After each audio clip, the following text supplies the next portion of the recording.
Good afternoon from the farmer's garden. I'm one of the farmers. I'm sitting in the shop right now. We're going to have a little talk about ag economics and the way it affects you as a consumer. So this is more of a look at the production side and less of a look at like the money side of things. I'll tell you what triggered this. I needed to run in Walmart today to grab a few things. And as I went past the egg case, I realized that it was nearly empty. There was like a few cartons of the really expensive brands. That was all that was left. But the thing is, I didn't really need to go to Walmart to know that, because we are at a point where we have more orders than eggs.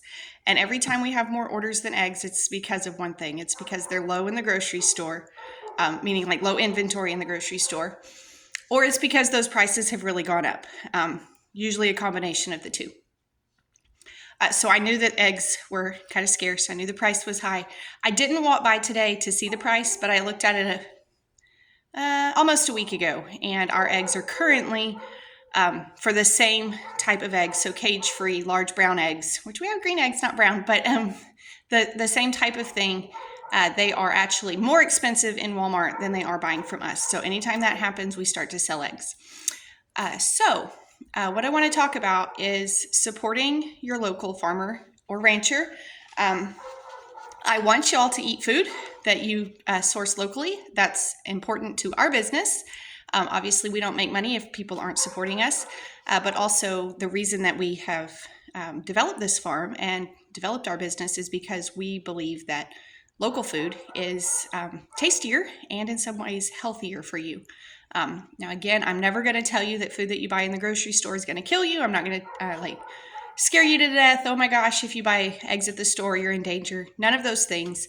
The American food system overall is a pretty safe food system. Certainly there are areas that could use some improvement, but overall, you're not going to get sick from buying grocery store food. We just would prefer you to support local farmers. But there's a backside to that. So again, I told you that I could tell before I even went into Walmart, the inventory was going to be low and prices were going to be high. And the reason for that is all the egg orders that we're getting. And I love that you come to me and are like, hey, I want to buy eggs. That part is perfect. I told Brandon I have to do this as a video. I can't type it or it's going to sound like I'm like pointing the finger and chewing people out.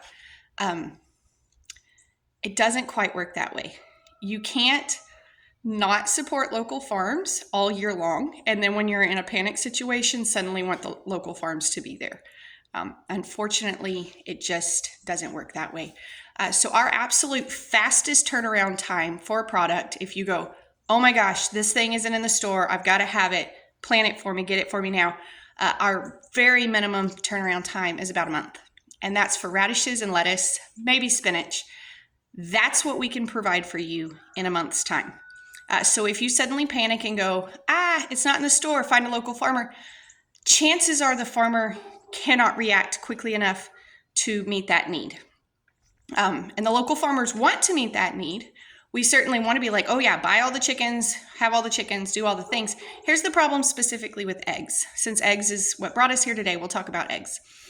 It is a minimum of 7 months from the time you say, we need more eggs, till I can have more eggs. I say 7 months because I don't purchase chickens. I saw some chickens for sale on Facebook yesterday. It was actually a pretty decent price. And when I say pretty decent price, you need to understand that these were like $18 to $25, and that's buying large numbers. That's not buying 1 or 2 chickens. $18 was if you were buying, I think it was 50 or more. $25 was like 5 or more, something like that. So chickens themselves are not cheap, and those had been raised, and those were like within a few weeks of starting to lay. But I don't buy those chickens because the reason that the eggs are low in stores right now is bird flu. We'll go back to that in a second. But I can prevent some of that by not bringing extra chickens into my flock. By hatching them all here, keeping it all sort of a closed system, I can help prevent some of that disease. So from the time you go, we need more eggs, until I can actually have those more eggs, it takes me, it may be more, about 7 months.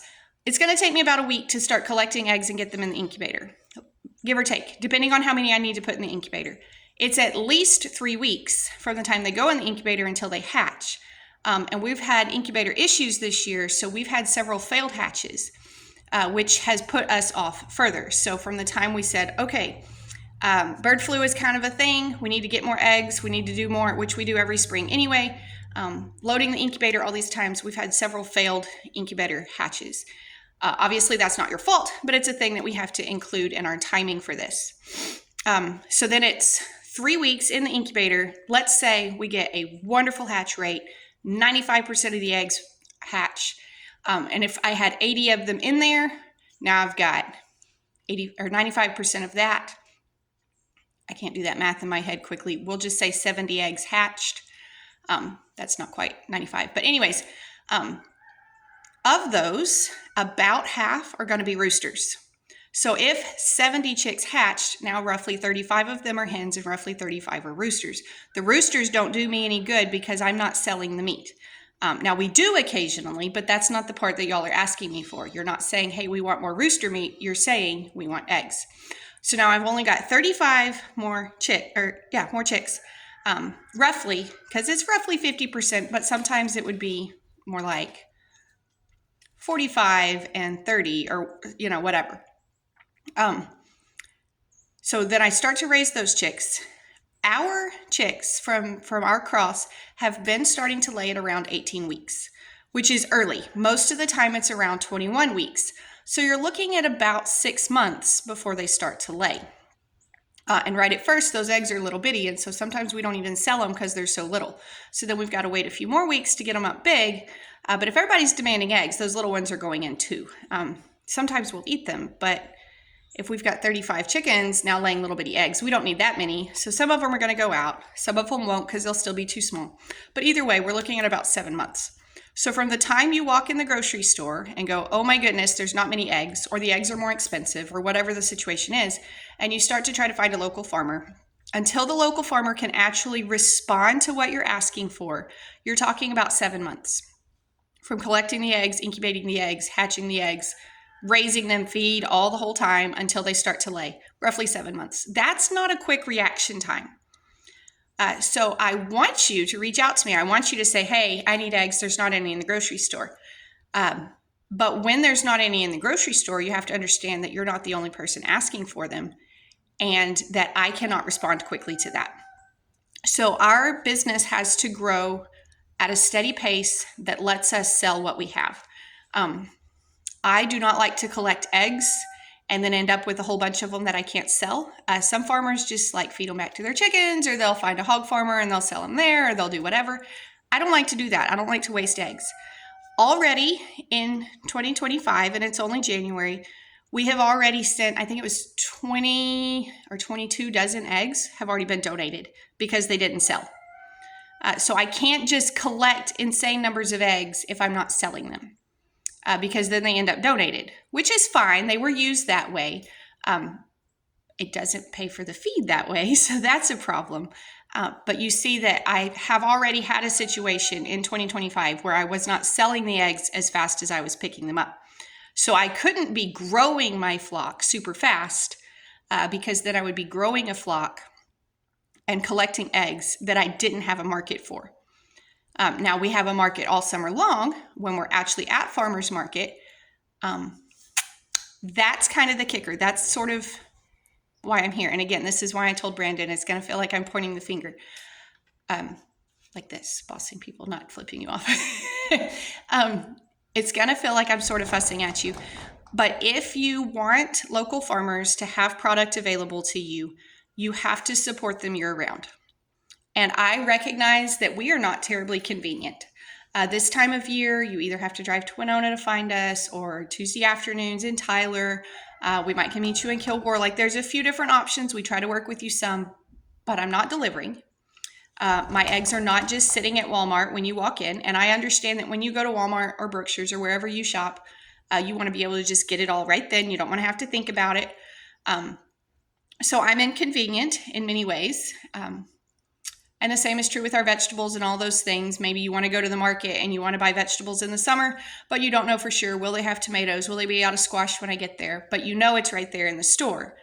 So you have to kind of set aside that little inconvenience factor, maybe switch your day that you do grocery shopping. Maybe if you usually shop on Friday afternoon, then what you're going to do is swap and come to see us at the market first on Saturday and then shop Saturday afternoon or Sunday afternoon, something along those lines, where you swap it up, and that way you've seen us first and you know what you're going to get. But there is going to be an inconvenience factor. There's going to be, maybe we won't have enough eggs one week. Maybe we won't have enough squash one week. But if you want us to be able to produce eggs when you have an emergency in the store, we can't just flex that way. There's no way for farmers, and that's true with corn or wheat or beef or pork or any of those things. It's not a quick turnaround. You can't just go, oh, the grocery store is low on beef this week, quick, make some beef. It doesn't work that way. It's several, with cows, to go from a calf to slaughter is like 18 to 24 months sometimes less, but sometimes it's that much. Not 24 months, that's a little extreme. Grass-fed maybe. Anyways, you don't have a quick turnaround. You can't just react immediately to what's happening in the market. So right now the situation is bird flu, and we always get a bunch of people that are like, it's just the government trying to kill us all or whatever. I'm not going to get into any of the conspiracy theories. If you want to go down that rabbit hole, that's fine. The bottom line is, right now, the way the law sets, if a flock is determined to have exposure to the bird flu, the entire flock is destroyed.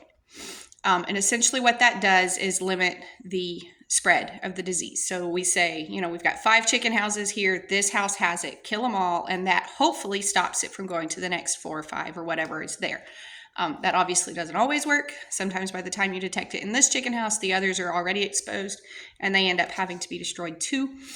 I don't make those laws. The chicken house, the owners of the chicken house, the people managing the chicken houses, they don't make those laws.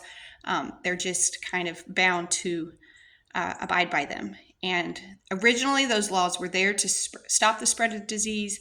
Does it help? Does it hurt? I don't know. I'm not going to get into all of that. That's just what you're looking at. Like in the fall, when you have migrating birds coming through, a lot of times they'll kind of spread it through an area, and then you get sort of this surge in the, like from fall to spring, where the birds are just sort of spreading it. And it's kind of like the flu in a public school system. Once it gets in, it gets really bad and everybody gets it. And so that's sort of what you're looking at. But when you have those situations where all of a sudden your production tanks, so all those birds that are destroyed, you're looking at 7 months to replace them as well. Some of those houses will have kind of staggered stages, raising up, getting them ready to go into production. But if any of those stages are knocked out, then you're looking at a really long time before this gets corrected again.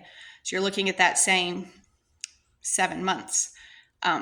Let's say you have you need to sell 10 dozen eggs a day. If you're trying to sell 10 dozen eggs a day, that's 120 eggs. A chicken cannot lay an egg every single day. Even really good production breeds, it's like 5 to 6 eggs a week. So you're looking at a flock of around 200 birds. If that whole flock of 200 birds is wiped out, we just talked about hatching them, and it's kind of 50-50 boys and girls.